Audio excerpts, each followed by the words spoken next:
In this video, we're going to talk about property investment for beginners in the UK.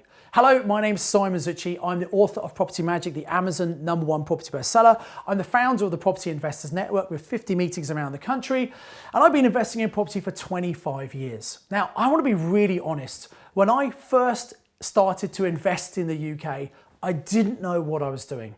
I just found a house in an area in which I wanted to live. I just started work at Cadbury's in Birmingham as a graduate trainee, so I had a good job, and that meant I was able to get a first-time buyer mortgage, 95% loan to value. So in other words, the loan was 95% of the purchase price.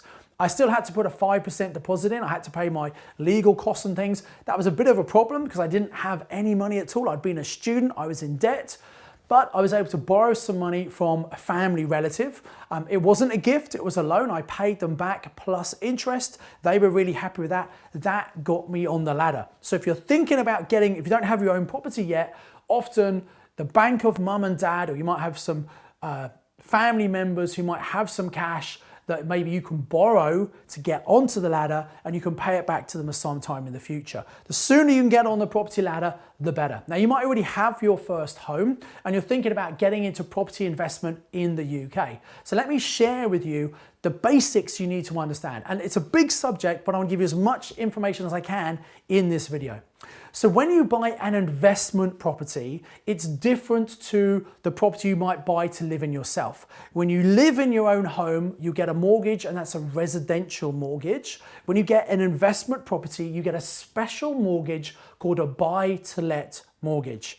Now, typically in the UK at the moment, you can borrow up to 75% loan to value. So if a property is worth 200,000, you might get a £150,000 mortgage and you put a 50,000 deposit in. We'll come back to the deposit you need for property investment in the UK later on, but let's just talk about the mortgage for the moment.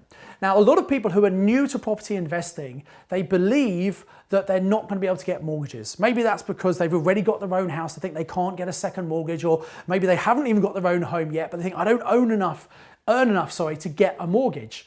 And so you need to understand, when you look at a rental property, whilst the lender will look at you and your income, that's not the most important thing. It's all about the property that you're buying and the rental income generated from that property. As long as that's enough to pay the mortgage and pay the other costs like the insurance and maintenance and management, then that lender might well give you the money.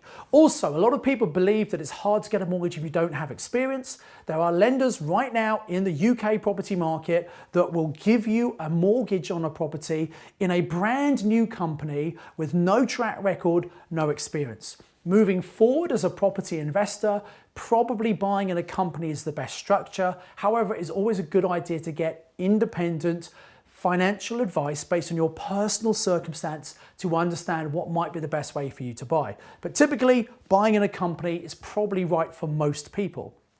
So you can set up a new company, you can get a mortgage on that, and for the deposit, you'd need to put some money into that. Now, this is a big stumbling block for many people who want to learn about property investing in the UK, and they don't realize that although you have to put a deposit in, typically 25% deposit, it doesn't have to be your money. You see, maybe you can release equity from another property. Maybe you've got your own home and you've been paying that mortgage off for years and years because that's what we're told to do. There might be lots of equity there. Maybe you can release that equity and use that as a deposit to buy your first property, which is a perfectly good strategy to use. Or maybe you've got some money, maybe you've got some inheritance money, maybe being made redundant, maybe you sold a business or sold some shares. Obviously, all that cash can be used to buy the property. Now, the reality is this: if you are starting to buy property in the UK, most people at some point, in fact, anywhere in the world, most people run out of their own money at some point. And you need to understand that don't limit yourself to what you can do based on your personal resources. Maybe you don't have any money at all and you think, I can't possibly buy. Well, here's the reality. There are lots of other people who've got money in the bank doing absolutely nothing right now. And if you get good at finding deals, and that's an important skill you need to learn how to find great quality deals. There are people who have money but don't have the time, don't have the knowledge or the inclination to find their own deals. And maybe they can put the money into the deal and you bring the deal. Why would they do that? Well, they get a share of the cash flow and they get a share of the profits. It's called a joint venture. Now, an alternative to that is where you do a private loan. You might have some family, friends, they've got some money. It's doing nothing for them in the bank. You can borrow the money to get you on the property ladder, to get your first investment property. And that's what you need to get going. And as the value goes up over time, you can refinance it and then you can pay them their money back. So that's buying the property.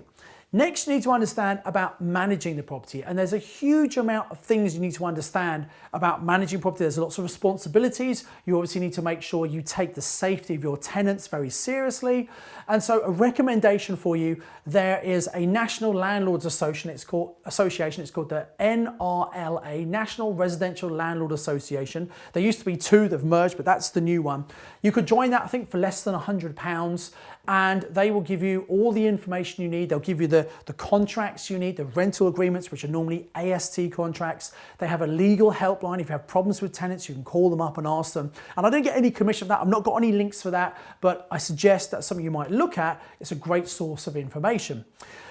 Also, a great way to learn what you need to do is to read books about property. I have Property Magic podcast, which is completely free. You can get it on iTunes, on Google Play and Spotify. Just search for Property Magic Podcast.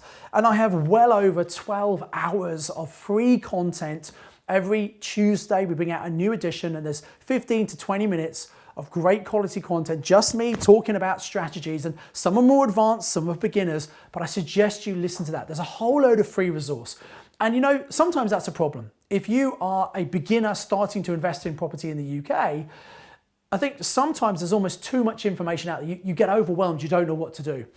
The thing I would say is you want to be careful that anyone could create a video like this on YouTube. I've been investing 25 years. I've been teaching people since 2003 how to become successful investors and do it far quicker than I did it. But someone could have just read a book and then go online and do a video about investing, and nothing wrong with that, but do they really know what they're talking about?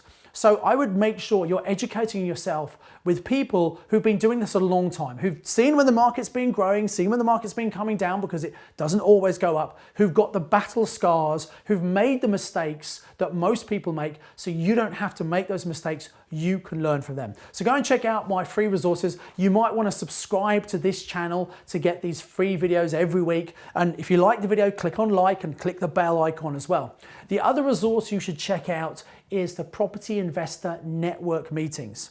So in 2003, having been investing for 8 years, and by that time I'd left my full-time job at Cadbury's, I'd done pretty well, I realized I'd also made lots of mistakes. And I thought, wouldn't it be a good idea to connect with some other people, to learn from some other people who've also done what I've done, so I don't have to reinvent the wheel and make mistakes myself. So I went online to see if there's some sort of networking group I could join.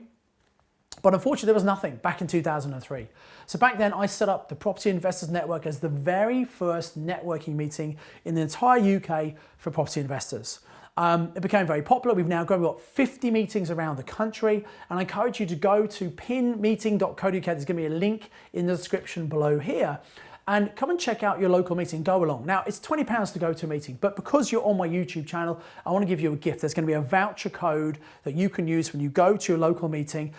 Go to the payment page, use the voucher code, it will bypass the £20 payment. Come as my guest to our very first meeting just to check it out for yourself. And what you'll get is you'll get a whole load of people who are like you, interested in investing in property, some experienced, some new people as well.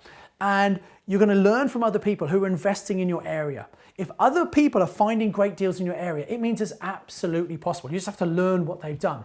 And we have great speakers who have been investing for a while and got great results, and they talk about what they've done. So you don't have to learn everything the hard way by trial and error, making mistakes. You can learn quickly by finding what other successful people have done and copy what they're doing. And also, you can build your personal network of contacts. You can ask for recommendations like great mortgage brokers or solicitors or letting agents, whatever you need. In fact, we have an independent mortgage broker at each meeting who's there to help you understand how you can actually get finance for your property. So go and check out the Property Investor Network. I do hope that this short introduction videos giving you a little bit of a flavour and understanding the difference between residential and property investments. We talked a little bit about buying the property, we talked a little bit about managing the property, I made a few recommendations. I highly recommend you take action and go and check those things out for yourself. So until the next video, I encourage you to invest with knowledge, invest with skill.